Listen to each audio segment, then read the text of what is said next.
Bom, vamos fazer uma divisão então, né?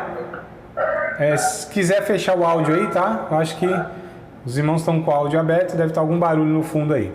Mas vamos lá, só fazer a divisão, né? Da carta aqui. E há dois temas, na verdade, fundamentais no Novo Testamento. Só para a gente entender, no Novo Testamento há dois temas fundamentais. Como somos redimidos por Deus, né? Qual é a maneira, qual é a forma que somos redimidos por Deus e como nós, os redimidos, devemos viver. Então, eu estou falando de todo o Novo Testamento. E a carta aqui aos Efésios também traz essas abordagens, ou seja, como Deus nos salva, como Ele nos redime, né? E como nós, os redimidos, devemos viver. Isso está na carta aos Efésios aqui.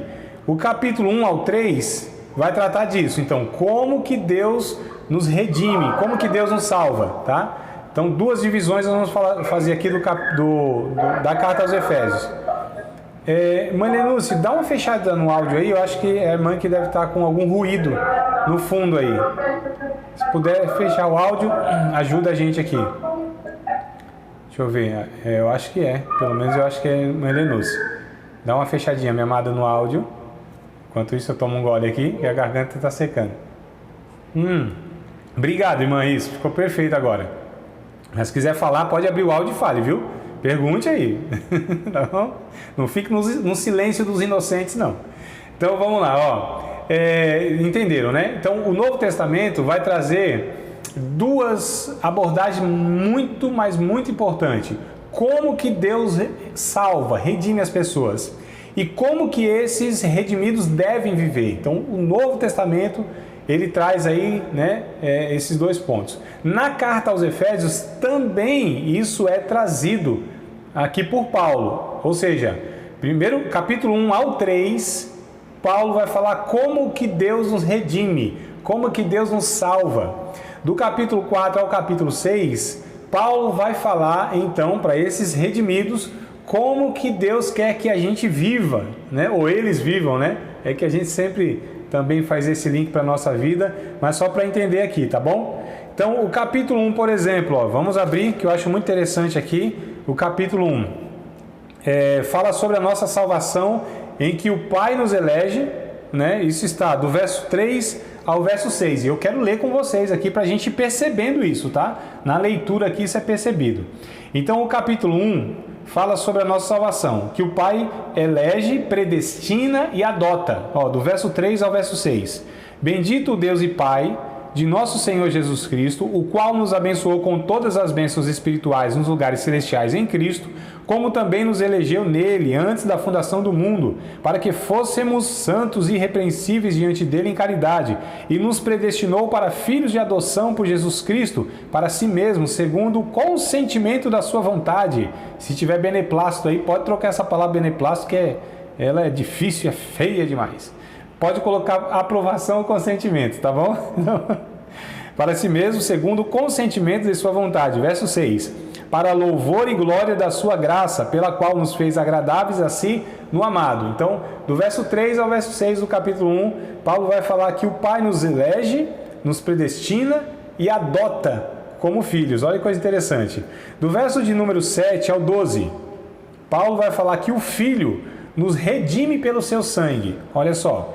Verso 7, em quem temos a redenção pelo seu sangue, a remissão das ofensas segundo as riquezas da sua graça, que ele tornou abundante para conosco em toda sabedoria e prudência, descobrindo-nos o mistério. Essa palavra mistério é interessante grifar, porque a gente vai ver ela mais para frente aqui.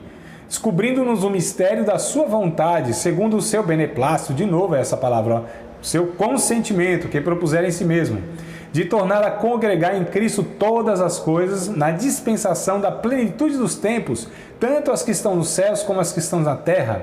Nele digo, em quem também fomos feitos herança, havendo sido predestinado conforme o propósito daquele que faz todas as coisas, segundo o conselho da sua vontade, com o fim de sermos para louvor da sua glória, nós os que primeiro esperamos em Cristo. Então aqui, ó, Paulo vai falar como que o Filho nos redime pelo seu sangue. Verso 13 e o verso 14 Paulo vai falar que o Espírito nos sela como garantia da nossa herança. Olha só.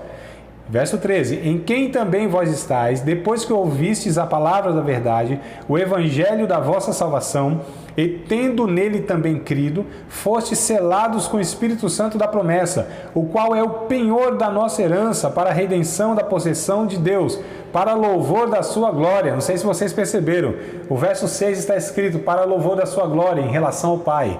O verso de número 12 está dizendo para o louvor da sua glória em relação ao Filho. E o verso 14 está para o louvor da sua glória em relação ao Espírito Santo.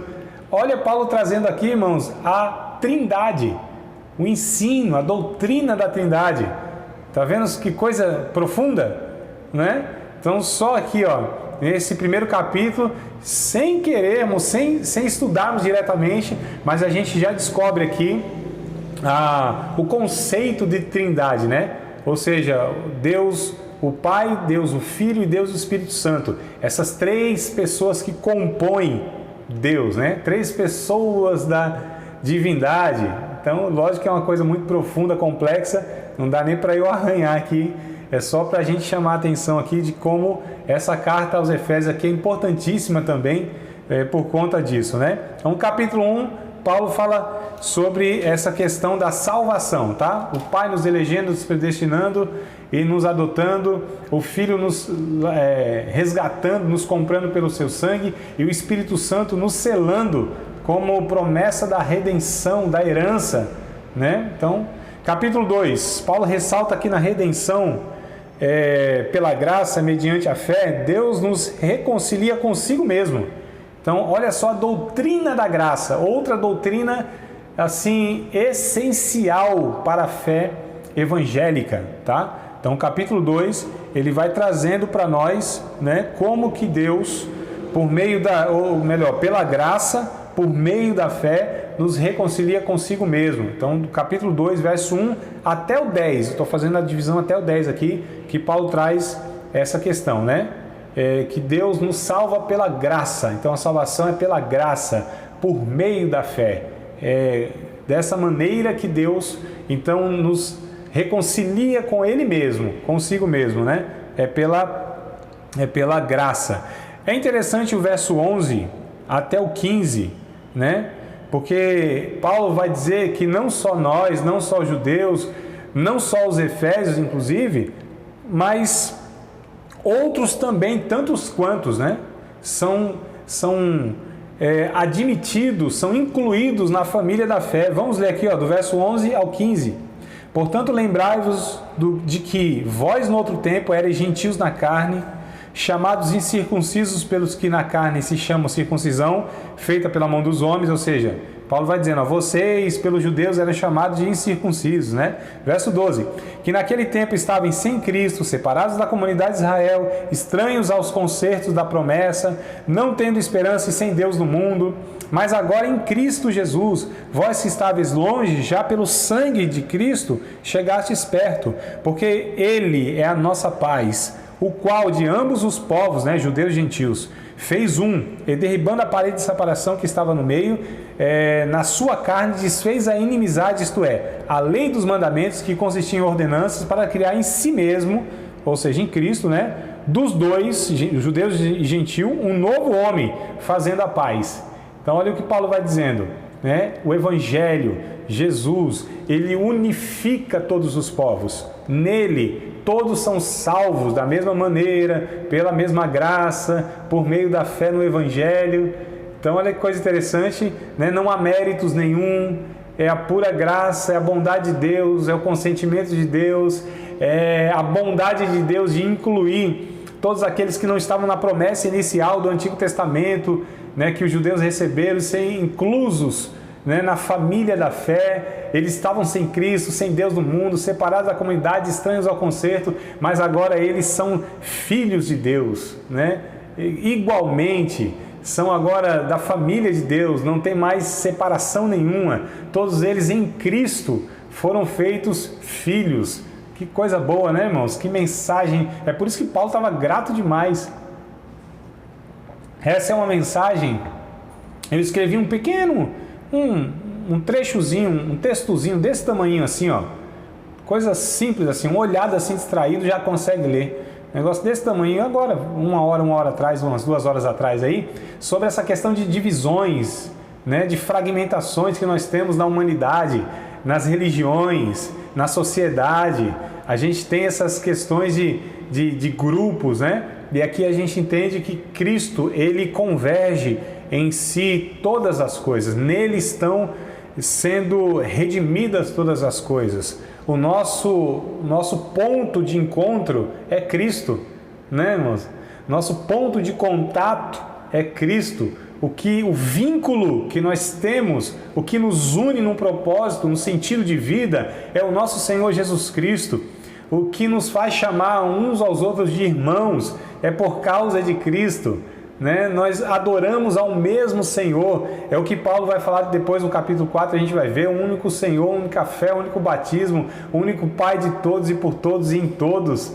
É a unidade, né, que ele vai falando aqui. É por isso que ele dá graça, ele já vai dando graças a Deus aqui naquilo que ele já vai falar um pouquinho mais para frente. Mas é nessa possibilidade do Evangelho se alastrar a todos os povos, tribo, língua e nação, que é o que o João vai falar lá no Apocalipse, né? No final da história humana, essa realidade aí. E Paulo já vai dando graças a Deus por essa unidade, por essa possibilidade de todos serem alcançados pelo Evangelho. Então vamos lá.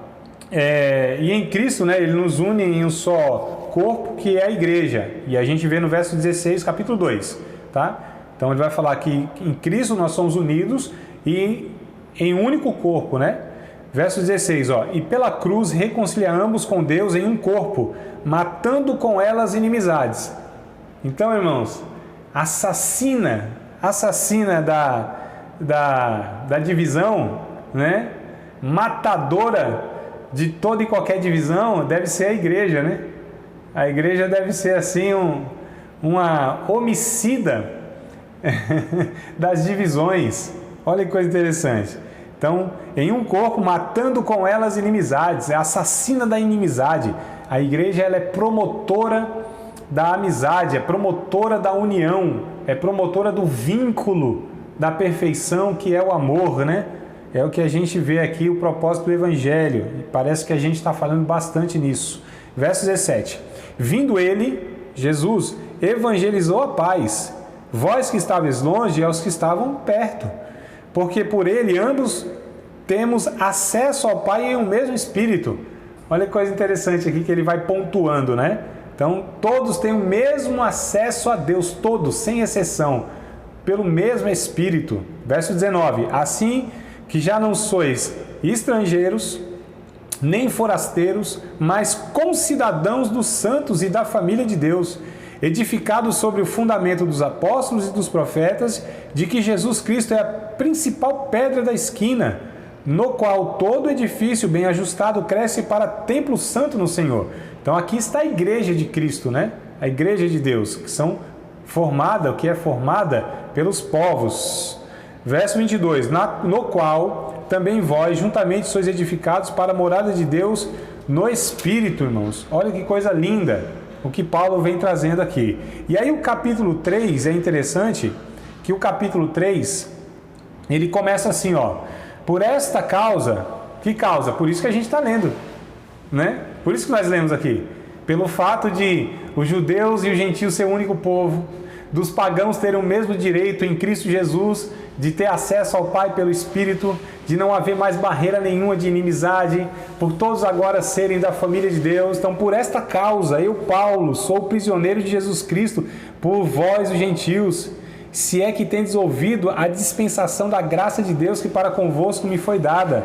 Verso 3, ó, capítulo 3, verso 3. Como me foi este mistério manifestado pela revelação, como assim em pouco vos escrevi. Olha que coisa interessante, irmãos. O que é um mistério para Paulo? Lá o que nós lemos no capítulo 1 e o que nós estamos lendo aqui. O que é um mistério para Paulo? Ele vai falar aqui, a gente vai ler e vai perceber isso, mas só adiantando.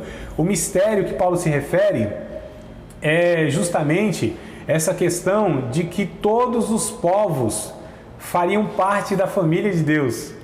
Que isso não tinha sido anunciado lá no Antigo Testamento, né? Os profetas não sabiam disso. Os profetas não receberam essa revelação. Os judeus pensavam que eles eram assim o último biscoito no fundo do pacote, né? A última Coca-Cola gelada no deserto. Eles pensaram que era o ó do Borogodó, né? O top dos top das galáxias. Eles pensaram que eles eram os melhores. Então Paulo diz assim, mas há um mistério aqui, ó, verso 4. Pelo que quando ledes, podeis perceber a minha compreensão do mistério de Cristo, o qual noutros séculos não foi manifestado aos filhos dos homens, como agora me tem sido revelado pelo Espírito aos seus santos apóstolos e profetas, a saber, e ele vai falar então, que os gentios são corredeiros de um mesmo corpo e participantes da promessa de Cristo pelo Evangelho. Olha só, verso 7, do qual fui feito ministro pelo dom da graça de Deus, que me foi dado segundo a operação do seu poder. A mim, o mínimo de todos os santos, me foi dada esta graça de anunciar entre os gentios, por meio do Evangelho, as riquezas incompreensíveis de Cristo e demonstrar a todos qual seja a dispensação do mistério que desde os séculos esteve oculto em Deus, que tudo criou, para que agora, pela igreja, então esse mistério, pela igreja, a multiforme sabedoria de Deus seja conhecida dos principados e potestades dos céus. Olha, amados, a igreja é um instrumento de Deus para revelar algo que estava oculto. E o que é? Segundo o eterno propósito que fez em Cristo Jesus nosso Senhor, verso 11, no qual temos ousadia e acesso com confiança pela nossa fé nele. Portanto vos peço que não desfaleçais as minhas tribulações por vós, que são a vossa glória. Eu não vou continuar aqui, mas no verso 14 em diante, depois vocês leem aí, só para ganhar tempo, tá? Paulo ele vai falando que ele se põe de joelhos por causa disso, ele ora a Deus, ele é grato a Deus, né? Porque toda essa família aí agora é única, né? Esse mistério foi revelado a ele, para que ele passasse para os povos, que pela igreja de Cristo agora todos poderiam ser incluídos, inseridos no povo de Deus, amados. Então a igreja é a ferramenta que Deus usa para aglutinar, né?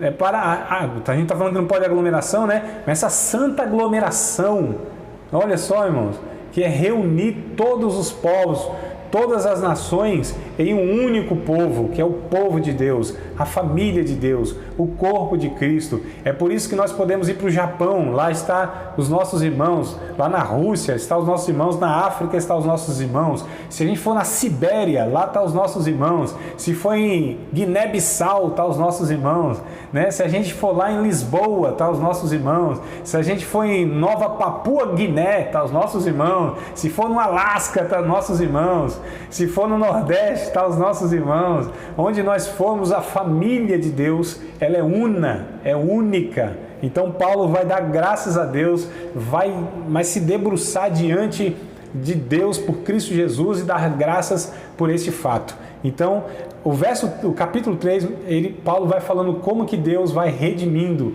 né? E aí na próxima aula nós daremos continuidade, tá? Você acabou de participar de mais uma aula de um dos nossos cursos do Seminário de Teologia, Vida Cristã, Palavra da Vida. Espero que tenha te abençoado, não só alargado o seu conhecimento teológico, mas que tenha também atingido o teu coração para que você possa, a cada dia mais, reproduzir a vida de Deus nas suas relações cotidianas. Se você ainda não é aluno oficial de um dos nossos cursos, se inscreva aqui no contato que vai aparecer do WhatsApp. Também nos siga nas redes sociais, se inscreva no nosso canal, compartilhe à vontade e Deus te abençoe.